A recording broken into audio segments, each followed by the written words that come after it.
Okay, this next game was played in 1966 between two grandmasters, Reshevsky and Donner.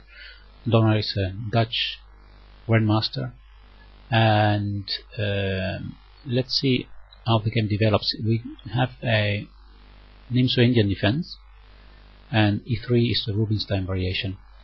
c5, bishop d3, d5. Immediately the tension in the center arises. Knight to f3, castles, castles, and then d takes c4, bishop takes c4, knight to d7, and white plays here bishop to d3. Actually, white is losing some time. He loses the tempo by taking on c4 and then going back to c3 to d3. But on the other hand, white wants to have his bishop on this diagonal b1 to h7, where it's much more active than on c4, where it would be looking at this blockade. So that's why it's justified for white to go back to d3. Now black continues with b6. The idea, of course, is to put the bishop on b7 in this diagonal, where it's more active. And white plays a3. And now we get something that's very typical, that we see a lot in Nimzo-Indian games, and that is that the bishop on b4 will be exchanged for the knight on c3. So black gives his bishop's pair, but he gets compensation, and the compensation is that he actually changes the pawn structure of white. White gets a few possible weak pawns. We'll see how it happened. C takes d4, e takes d4, bishop takes c3, b takes c3, bishop to b7. So now we see that these are two possible weaknesses, and the d4 pawn is now well defended, but as soon as the c3 pawn goes to c4, then also d4 can become weak. So this is actually the idea of black, that he has now half open c-file, so he can put pressure on this pawn on c3, and there is a possibility of making these pawns weak. So that's the compensation that he has for the fact that he has given away the bishop's pair. Now white plays rook to e1.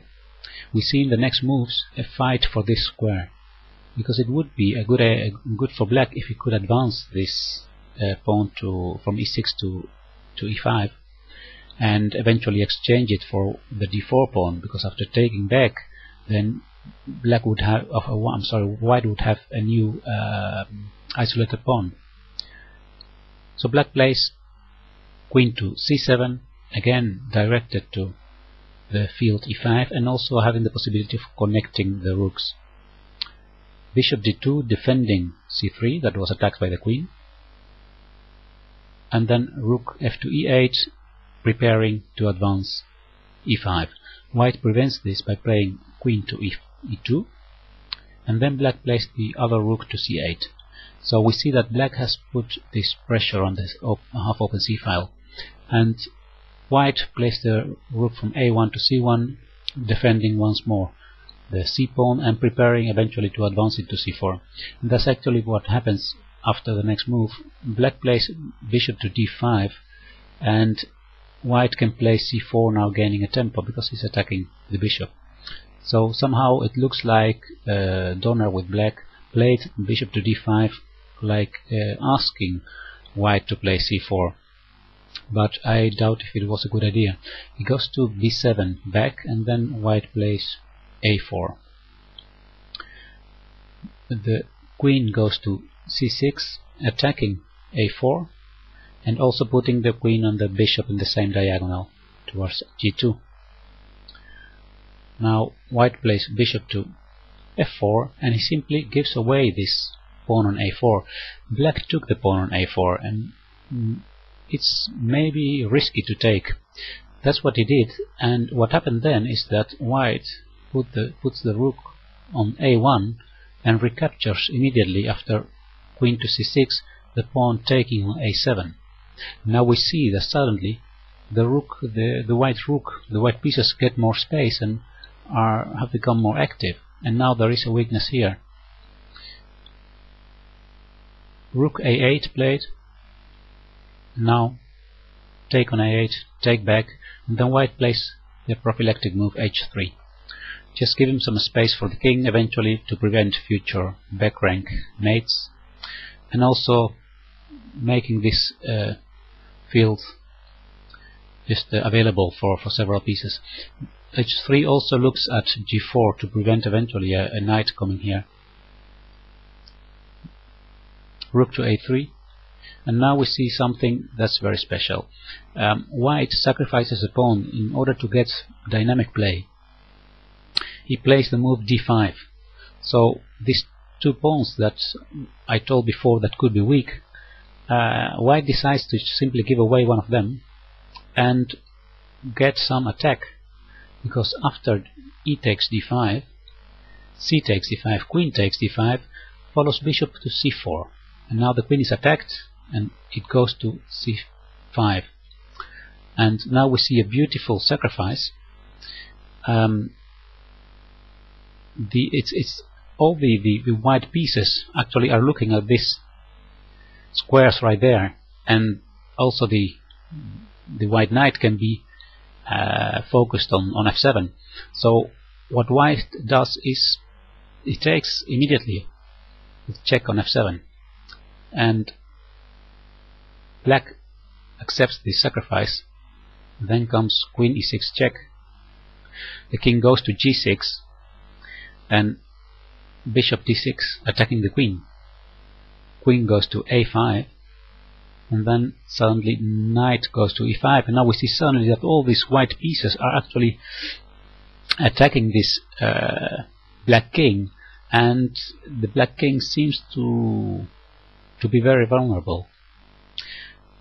Black decides to exchange one of the attacking pieces. Knight takes e5, rook takes e5, rook a1 check, king h2. Now we see the reason of h3, and black plays the queen to a8, but after queen f5 check, king f7, rook e7 check, it looks like it's almost finished for black, because all these pieces attacking him, and the black pieces are too far away to defend the black king. The black king went to g8, and now bishop e5, threatening to take this only defender of black.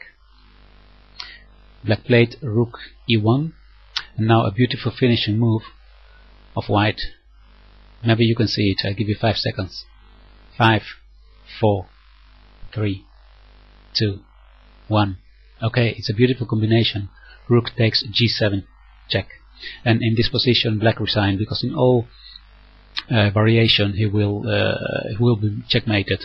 For example, if he takes the rook, is simply queen takes f6, king g8, and then the queen mates on g7.